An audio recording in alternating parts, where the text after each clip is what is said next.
In a previous film clip, I talk about how the Bible has various rooms, the analytical room, the story room, the music room, and poetry, and so on and so forth, and how each of these have a different approach on how you teach the Bible, and all of them are right.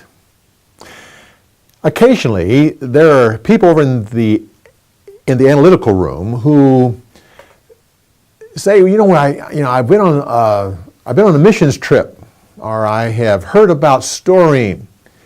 And some organizations want to develop a Bible telling or a storying segment of their ministry. Through the years, I've had different ones give me a phone call saying, I was recommended to call you. Our organization is going to start a storying method of teaching. And so we talked for a while, and I answered questions, and we go back and forth. And somewhere in the conversation, I always say, listen, let me help you. I'm more than happy to come and help you do that. And generally they say, well, no, that's fine. We have certain writers that are going to do that, or we have people on staff all ready to do that. And I say to them, yes, but they're not storytellers. They haven't got the background in the area of storying, but they usually say that that's okay. It's like lens on glasses. Being in the story room, I look at the Bible through my story lens, and so I see the whole thing that way. Now, I have an advantage because I also have a pair of analytical lenses as well. I've been in that room for a long time. I understand it.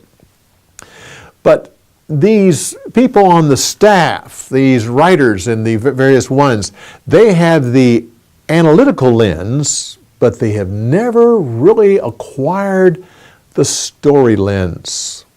Consequently, when they leave the analytical room, heading this way towards the story room, they get in the hallway and they say, we made it. Here we are.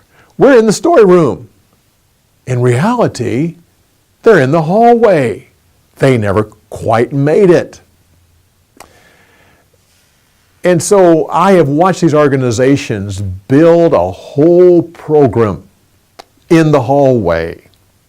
Now, we've talked about the analytical room and what that looks like. We've talked about the story room and what that looks like, but what does it look like being in the hallway? Well, people in the hallway, when they craft a story, they will take the written story of Scripture, and they'll make a simpler written story. They'll still use the rules of writing in crafting the story. That would be the same as if you're among a group of friends and you want to tell them what happened at a ball game last week. Something funny that happened during the halftime. And you start telling about this thing that happened, everyone's laughing and they're all involved, and they really pull into the story as you tell them what happened.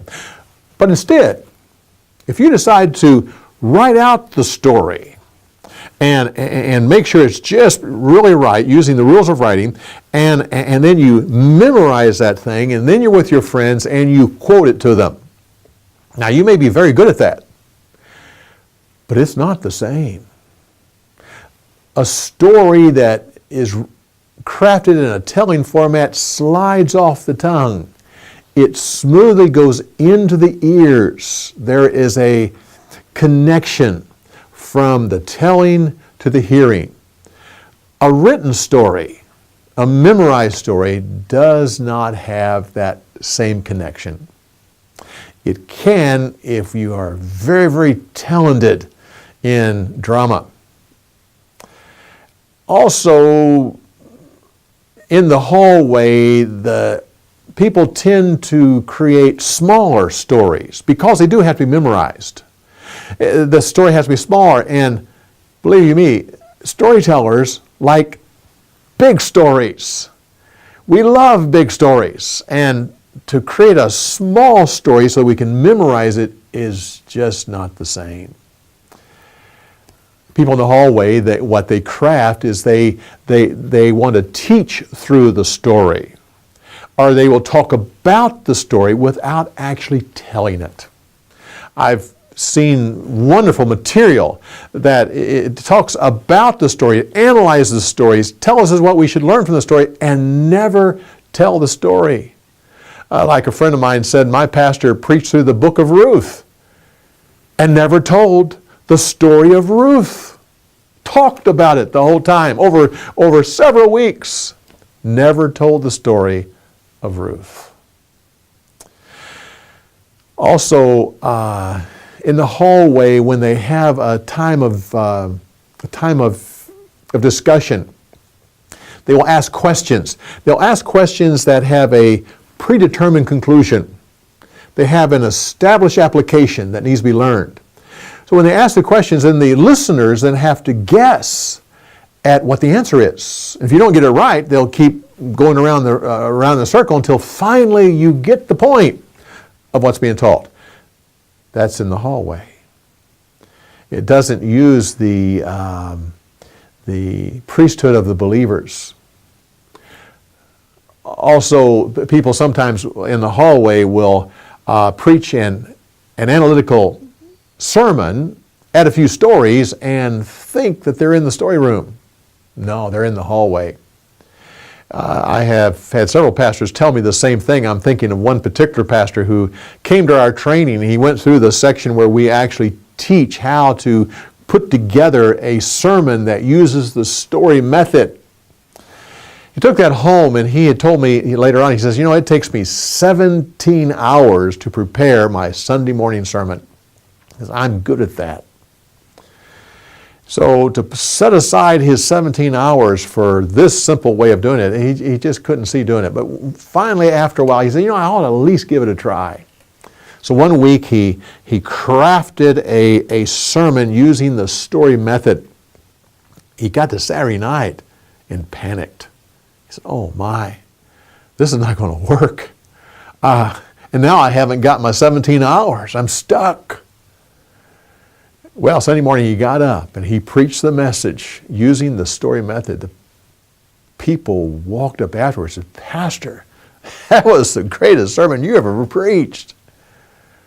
Well, he went back to his 17 hours, and a few months later he said, I'll at least give that another try. Same thing happened. Saturday night, he panicked. Sunday morning, he preached the message. And the people once again walked up and said, that's the greatest message you ever preached. In the course of time, he switched his Sunday morning sermon completely over to the story method because it has the outreach into his community. His Sunday night and his midweek service is still the analytical approach, teaching good doctrine and theology, Christian ethics. People in the hallway tend to also limit themselves to an established story set. Now, having a story set's good. I have story sets, and I use them. But there's so much more. You shouldn't just limit yourself to just that one set. There's the entire Bible. 75% of them are in story form, and I've seen them greatly used. The hallway. Now, as I talk about being in the hallway, you have to understand there's some great material that has come out of the hallway. It is a legitimate way to teach the Bible. You see, the things that were done in the hallway are being used around the world. Many people have come to Christ. Many people have been discipled using the methods that are in the hallway. I'm not criticizing at all. It's just not in the story room. It's also, in addition to having wonderful material, the training is great. You see, in the analytical room, there's not as much training needed over there because we have a background in that area. In the story room, it tends to be pretty simple. It kind of flows off the tongue. It tends to be nice. But in the hallway, that's a little harder. So consequently, people there have developed great trainings, and it is very effective and it's very good.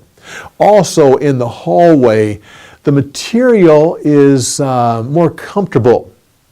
It's more in tune with our upbringing and our training, and so it's easier to understand the material that's in the hallway as opposed to what's in the storyroom. Believe me, you come to the storyroom and you're first there, you say, oh my, this is different. That's why we have these film clips. I have a good friend by the name of Chuck Broughton.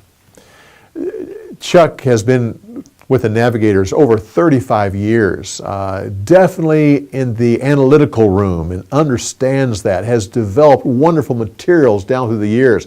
Matter of fact, he's the one that developed the discipleship program that the Navigators have used for years and years, a wonderful program. There came a time when he was challenged to go to the story room and develop a discipleship program over there. He got in the hallway, and here we are, I'm there. So he developed a wonderful program of discipleship in the hallway. It's all done and shipped it out. He said, oops, this isn't the story room. He then contacted me, and we met many times and finally established that we're going to work together with this whole thing. We spent 3 years. He came to trainings, and I went to his things, and we got to understand one another and the different programs. And we developed a program using BibleTelling in the prisons. And Chuck developed that totally in the story room. And today we kind of laugh about those in the hallway. Well, you may be over in the analytical room with a successful ministry, but have been challenged to develop a story method of ministry. Well, come on over. Come on over and join us over here in the story room. Oh, but be careful. Don't get stuck in the hallway.